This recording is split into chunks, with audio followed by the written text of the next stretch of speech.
Assalamualaikum warahmatullahi wabarakatuh.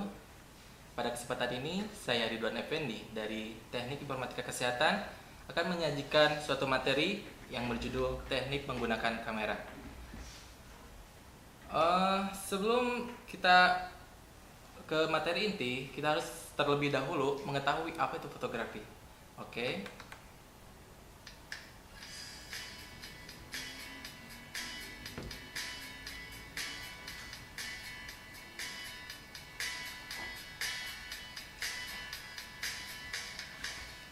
Saat ini teknologi fotografi telah berkembang pesat, di mana mulai dari penemuan kamera obscura yang ditemukan oleh Leonardo da Vinci sampai penemuan kamera digital yang dikeluarkan oleh beberapa pabrik besar pembuat kamera.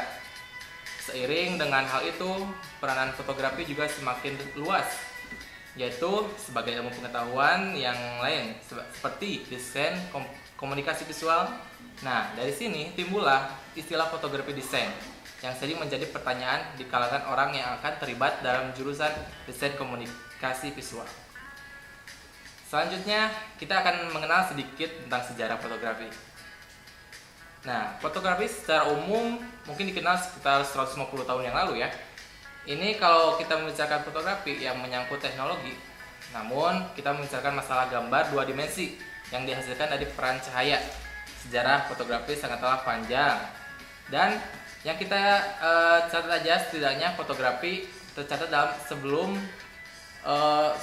Masehi dalam buku The History of Photography karya Alma Davenport terbitan University of New Mexico tahun 1991 disebutkan bahwa pada abad ke-5 sebelum Masehi, fotografi ini seorang bernama Mu'ti mengamati sebuah gejala. Apabila pada dinding ruangan yang gelap terdapat lubang, maka di bagian dalam ruang itu akan direfleksikan pemandangan di luar ruang secara terbalik lewat lubang tadi.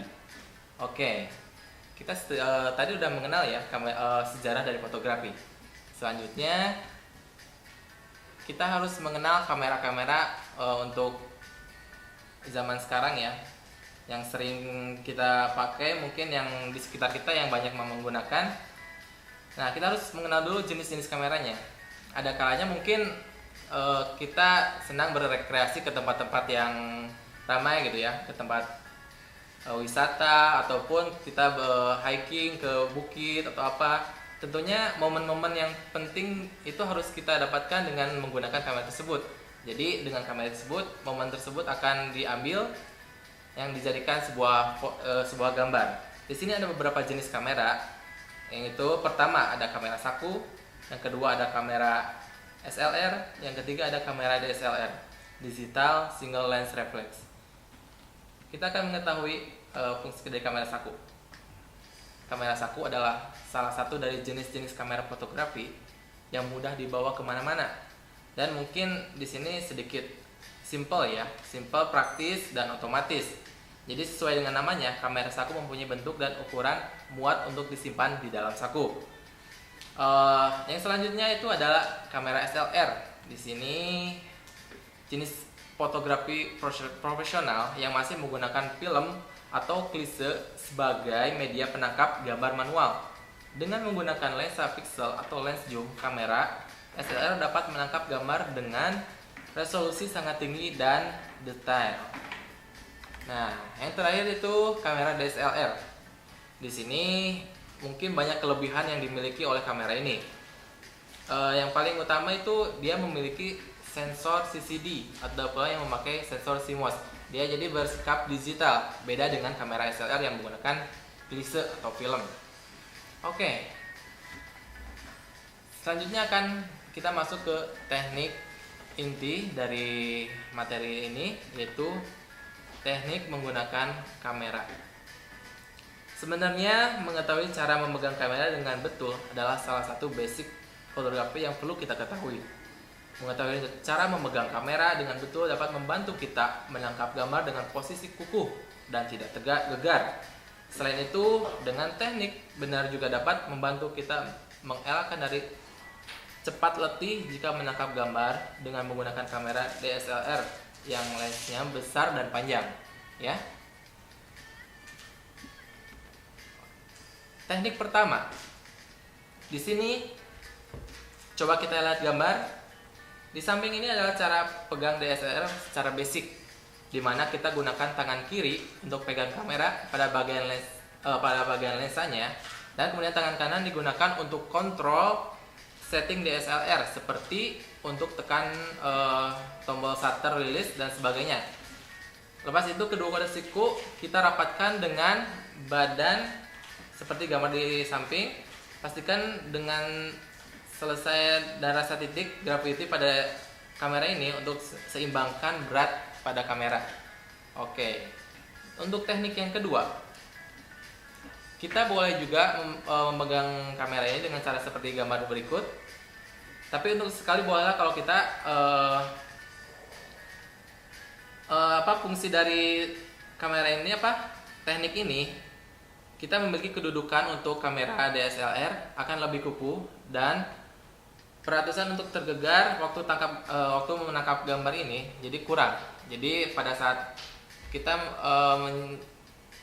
teknik pada pengambilan gambar ini, jadi si kamera itu tidak akan terasa berat gitu, soalnya kita memiliki tumpuan pada tangan kiri kita. Oke, teknik yang selanjutnya ini adalah teknik yang mungkin tidak boleh kita ikutin ya. Pertama, memegang kamera dengan sebelah tangan. Kedua, meletakkan dua tangan pada badan kamera. Jadi apabila kita menggunakan kamera dengan satu tangan, itu mengakibatkan kita kurangnya daya tampung atau daya kuat untuk memegang kamera. Jadi pada saat pengambilan gambar akan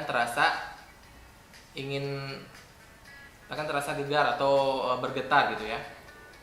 Selanjutnya ada juga di sini ada meletakkan dua tangan pada badan kamera. Ini mungkin tidak akan sama dengan halnya dengan tangan satu, itu akan kurangnya rasa untuk dalam kamera ini terasa berat gitu, beratnya akan tidak seimbang. Nah, untuk teknik selanjutnya di sini sama, cuman tangan kanan sebagai support untuk berat kamera.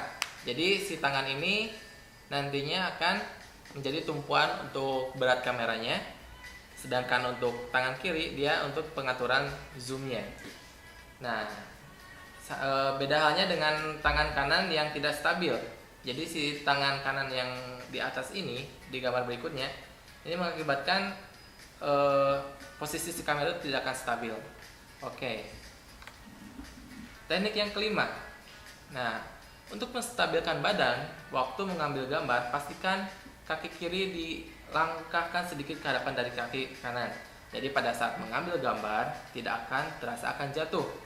Jangan rapatkan kaki dan berdiri tegak seperti gambar pada sebelah kiri di atas ya, sebab kedudukan badan tidak akan stabil jika berdiri seperti itu. Jadi jangan sampai kaki itu merapat pada saat pengambilan gambar. Itu mengakibatkan kita akan terasa akan jatuh gitu pada saat mengambil gambar. Nah, di sini Anda mungkin senang bereksplorasi ya. Ada kalanya kita bisa menggunakan teknik-teknik seperti ini. Jadi kita bisa mengambil gambar dengan view yang rendah dengan cara-cara berikut ini. Jadi kita jongkok, kita menggunakan kaki sebagai tumpuan tangan untuk berat kamera gitu. Jadi kita bisa stabil dalam pengambilan gambar. Nah, ini untuk teknik paling akhir ya, ada tips. Jadi ketika kita hendak mengambil gambar, kita arahkan dari bernafas. Jadi jangan sampai kita bernafas. Secara logikanya, apabila kita bernafas, badan kita akan bergerak. Jadi cara terbaik, tarik nafas sebelum menekan tombol shutter release pada kamera, dan tahan nafas ketika tekan tombol shutter. Itu saat mengambil kamera itu tahan nafas, kemudian hembuskan nafas selepas mengambil gambar. Nah, mungkin nanti gambar yang dihasilkan itu gak akan blur atau buram, karena kita stabil dalam menggunakan kameranya.